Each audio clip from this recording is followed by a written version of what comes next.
Thanks for watching. Please don't forget to subscribe. Number 1.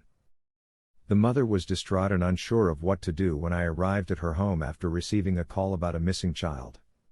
Everyone was summoned to conduct a thorough search of the house and property. Due to the wide wooded area, I opted to investigate the rear. After a few minutes of searching, I spotted the youngster, who was tethered to an old chain link fence in the woods that was partially obscured by trees. To put it another way, he had practically been strangled to death by the fence, since he must have fallen on top of it while trying to climb on it. The worst part was having to use the radio because I was afraid the mother would hear me because one of the other officers had a radio on. Number 2. It's preferable to accept the fact that you have no control over whether or not children come into contact with potentially lethal conditions. Even if you move to a first-floor flat and put your kids on cots in your room, they'll still have to spend 9 months of the year mingling with dozens of strangers during the daytime hours. There is a possibility that the first-floor apartment where you are house-schooling your children will catch fire. Aside from the inconvenience of having to leave your children alone while you go grocery shopping or risking their safety by taking them out into the wider world, even if you run 3 humidifiers per room around the clock, you'll still have to buy groceries. There is a chance that lightning could strike your apartment even if it is only you and your spouse, assuming you have one, or a trusted friend delivers your groceries. Furthermore, your children will be ill-prepared for college and the workforce if you follow through on all of these recommendations. Number 3. During my third shift on Halloween night, I'm working near one of our smaller lakes, which is surrounded by some of the area's most expensive homes. All the streets in the area lead to a 2-lane road that skirts the lake's perimeter. As I approach the stop sign and begin to scan the road to my right in preparation for the turn, I notice something out of the corner of my eye in one of the many enormous trees that line the walkway around the lake. When I go back to check what it was, I find a man who has been left hanging. Because the neighborhood goes all out for every holiday's decorations, I initially assumed it was a Halloween decoration. But when my flashlight hits him, I realize it wasn't a decoration at all. He's dead. A group of trick-or-treaters comes down the street just as I'm getting ready to call it in. They see my car and begin to run toward me, so I make a beeline for the parent walking with them, telling her that she needs to take the longer route around the block. She can see it on my face, I'm not kidding. As it turned out, the young man was a heartbroken 20-year-old whose fiancée had dumped him, and he had been living in the final house on that block, where she would see him the next morning when she peered out her window. Number 4. One of the back doors had been left open when we responded to a burglary alarm at a mortuary. In order to verify that the alarm was unfounded, it is now standard procedure to examine the whole building, which most are. It's nighttime, and it's completely dark. As a rule, we don't switch on the lights. We enter a room and see a dead body on a table. The mortician appeared to be working on it, perhaps embalming it. Mild decomposition may be detected in the air. Nothing unusual is found when I shine a flashlight at a shadow on the right side of the room. I quickly detect a strong perfume scent passing past. When the search was finally finished, it was done more quickly than usual, but nothing was found. Number 5. My great-uncle was a sergeant and had to respond to a complaint of domestic violence multiple times while he was on duty.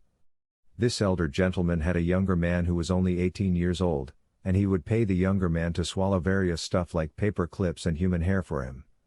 The younger person would dump it out into a bag, and the elder person would search through the feces like it was some kind of goddamn treasure hunt to find the goods. After that, he would place each one in an own envelope before filing it. Edit: the poop treasure hunt has nothing to do with the domestic abuse that was going on. My opinion is that it is not against the law, yet, it is really creepy. Number 6. I was dispatched to a report of an infant who was unresponsive. When I arrived, the entire family was gathered in the front yard, and they were all standing about chatting while pointing into the home. I went to the back of the house and discovered the infant lying on her back on an empty mattress. I began performing cardiopulmonary resuscitation, but quickly realized that it was probably too late for the infant. We hurried her to the waiting ambulance in the hopes that the medical professionals there may find a way to bring her back. After discovering that she was the mother's second kid to die under questionable circumstances from SIDS, I took the other children away from her care. The most challenging aspect of the issue was when I had to leave it and go to the emergency room to find out what had happened. As I entered the building and inquired about her location, a nurse in the emergency room approached me, handed me the lifeless infant who was wrapped in a blanket, and instructed me to wait until someone showed me the way to the mortuary. When I was standing there in the emergency room wearing my uniform and holding what everyone thought was a living infant, but was actually a dead infant, several people stopped by wanting to see her and making comments about how cute it was to see an officer holding a baby. I merely smiled, but it killed me inside. After what seemed like a lifetime, I was led back to the morgue, and I was informed that I would need to remain there with the infant until the medical examiner arrived. They removed the coverings from her, then placed her on a gurney made of stainless steel, and then they left me alone with her once more. About an hour was spent passing the time while I loitered around the morgue. Because this call came in 15 minutes before the conclusion of my 10-hour work, when I finally went home several hours after the end of my shift, I laid down on my bed and sobbed for a considerable amount of time. While I was at work, my wife looked after our small daughter while she was at daycare. Because I felt an urgent need to cuddle up with both of them, the house appeared to be devoid of any life. When I was looking at the baby earlier, I kept imagining my own daughter, who was just a little bit older than the infant. My daughter was only a little bit older than the child. In the hours leading up to my return to work for the following shift later that night, I was unable to get any sleep at all. Number 7. Received a call informing me that someone wasn't picking up their phone or answering their doorbell. As soon as we arrived at the house, we observed that every window had either curtains or pieces of paper covering them to block out the light. We shouted through the letterbox and rang the doorbell, but there was no one present to answer the door. After opening the door, we proceeded to enter the building. It appeared as though someone had just finished eating inside the house. Bread was present on the table, and either fruit juice or milk was contained in the glasses. Toys for children were strewn almost everywhere. Then I came across a note that sent shivers down my spine. It was a message expressing a desire to end one's life. The fact that the door could only be opened from the inside meant that the person had to be inside the home. We went room by room checking, and when I got to the restroom, my heart rate shot up to 350%. I cautiously opened the door, expecting to find bloody wrists or a slashed throat, but there was nothing there. At long last, there was only one more place to go, and that was the attic. We took our time climbing the steps, and when we reached the top, there was a resident dangling from a beam. The rush of adrenaline I had, the drama that unfolded in the living room, and the resident I tracked down are things I will never forget. Number 8. Because my husband's father is seated next to me, I decided to ask him. He is a former deputy sheriff and sheriff who has since retired. He was the first person to arrive at the scene of an accident. A vehicle loaded with people who worked on farms was making its way back from the fields. A young girl who was riding in the back of the truck was thrown out when it ran over a bump in the road during an intersection, and she landed on the ground with her head first. My mill was the one who held her while she wailed in pain and eventually passed away in his arms. He claims that even after all these years, he can occasionally replay her voice in his head. Number 9. On the evening of Valentine's Day, my cousin, who also happens to be a police officer, responded to a call. A child who was 12 years old called the station to report that her mother had committed suicide by shooting herself in the head in the living room. It seems as though she and her brother were getting ready for dinner when their mother decided to shoot herself. He stated that the most unsettling aspect of it was the fact that supper was all set up, and beverages were already on the table, and then she abruptly shot herself. When he arrived, the children were sitting outdoors, and I still find it difficult to picture what Valentine's Day is like for them. However, I am certain that watching that was something that will stay with him forever. Number 10. In Texas, I work as a corrections officer, not as a police officer. One time, a guy cut the inside of his elbows along the side of his forearms, where it bends. He lay there in a large pool of his own blood as it began to pool around him. That day, I was one of the people who responded to the call. I'll never forget it. The odor was overwhelming the moment you stepped into the holding cell. Something that I had never noticed previously is that blood has a really strong smell of metal. Because he had been there for some time, the blood had begun to clot, which was another thing that I had not anticipated. As we pulled the barely conscious man out of the pool of blood, chunks of blood separated from his body in the same way that Jello does. It was quite unsettling for me because I had no idea any of it was going to happen, and I was unable to psychologically prepare myself for it. Due to the fact that we do not have any actual medical training, the whole thing came as a great shock to me. Number 11. Although I am not a law enforcement officer myself, my father is, and I once questioned him about this. He said to me that it happened at this one house when he went there because a woman had called him and informed him that males were breaking into the house. When he arrived, he reported that it was instantly extremely obvious that the woman's mental state was not precisely where it should have been.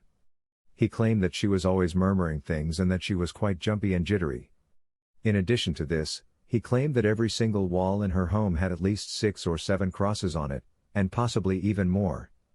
After he has succeeded in calming her down, he looks around the house for any traces of entrance or merely anything strange, but he finds absolutely nothing that would indicate that someone had been successful in breaking into the house or had been attempting to do so.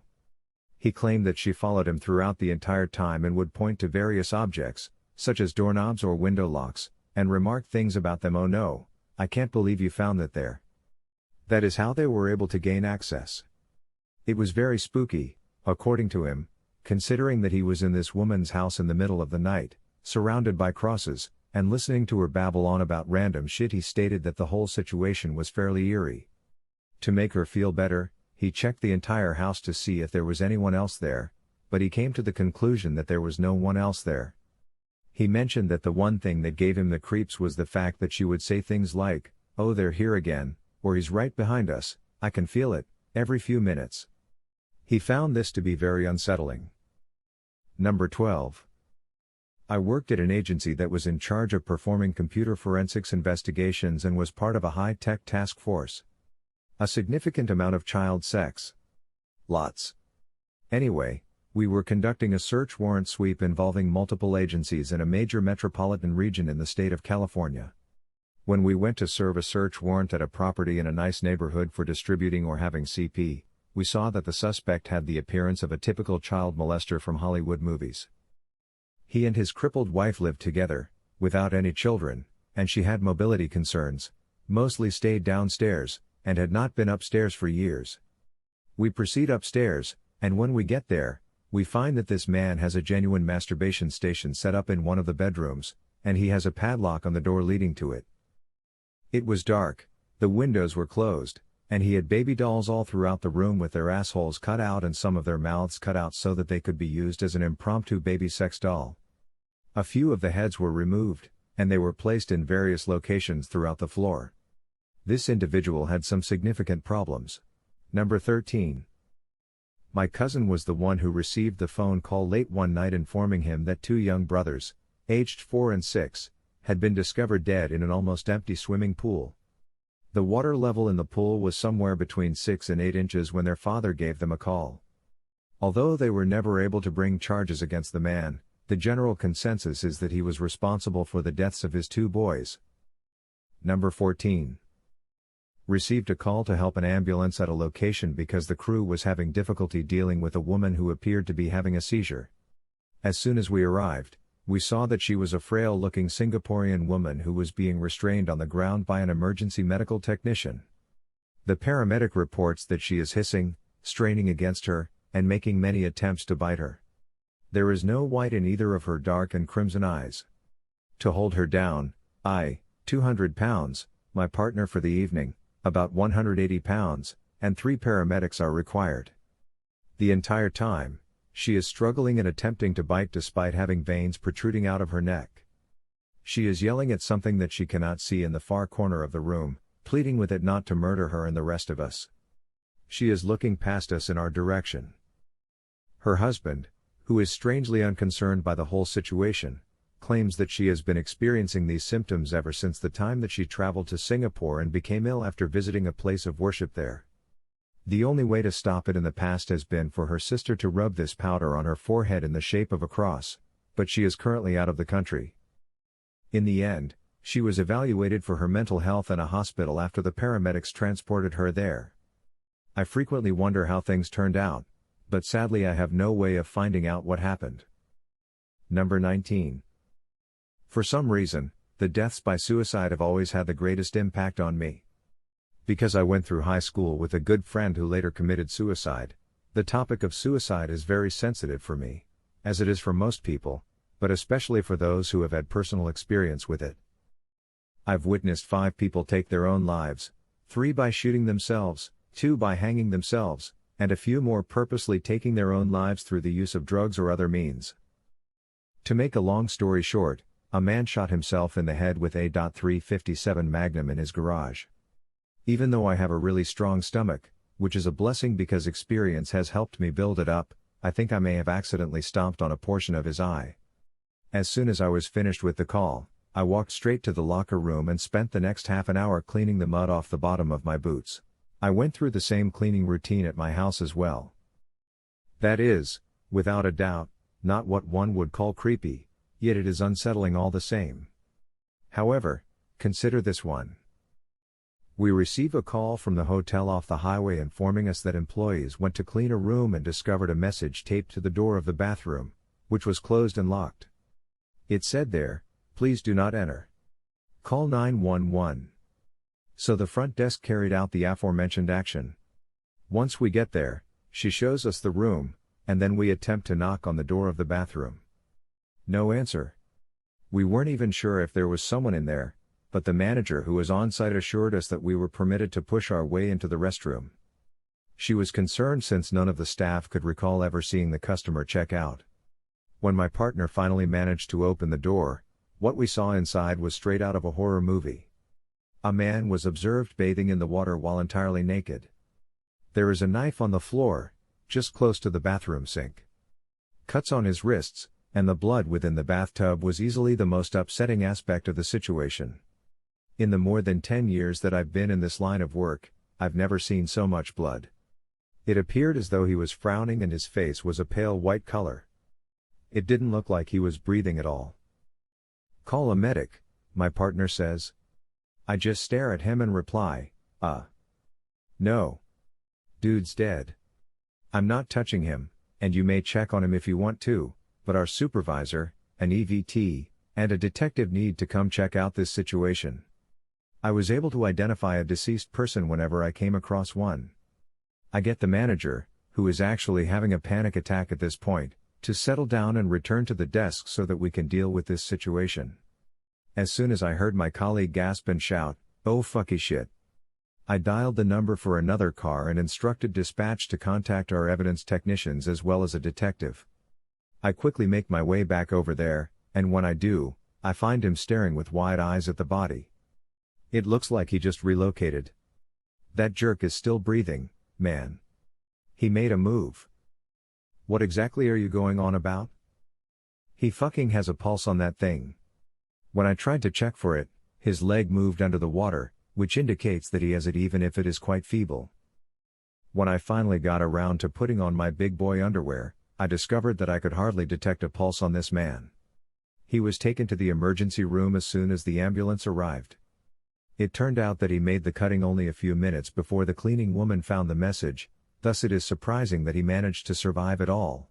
To clarify, I'm editing this sentence to say that I need to remind myself not to submit lengthy comments while I'm on my mobile device. He managed to survive, but it wasn't a pleasant fight. He cut his wrists as he was taking a shower. The majority of what appeared to be blood was actually blood, but it was mixed in with water, so it gave the appearance that there was much more blood than there actually was. He actually only spilled a small amount of blood. And to tell you the truth, slashing your wrists is not the best method for ending your own life. He believes that he was bleeding for approximately 10 to 15 minutes before he started to go to sleep, and he would have been all right for a little bit longer as long as he got care as soon as he could have gotten it. It is contingent on a great number of other aspects of the situation. I am aware that I ought to have been more vigilant in looking for any indications of life, but I did not. My failure to check more frequently was negligent on my part. However, this one really fooled us, and as a result, we were able to get valuable insight from the experience. In most situations, it is very simple to identify a dead body when you have one. Thankfully, while I was gone, my companion did, despite the fact that I had no intention of preventing him from carrying out the action. My tone was noticeably more jaded than usual. He looks dead. I do not believe that a medical professional is required of us. You are free to check him, but I have no desire to do so. To be fair to us, it seemed as though he was completely lifeless when we found him. He had no chest movement at all, his skin was pale, and it appeared as though he had been there for at least a few hours. However, as I've already mentioned, I readily admit that I was in the wrong. Due to the fact that I am still relatively new to the industry, this was a learning lesson for me. There are times when you forget that your experience and training is not objective. You can know that from that point on, both of us exercised increased vigilance.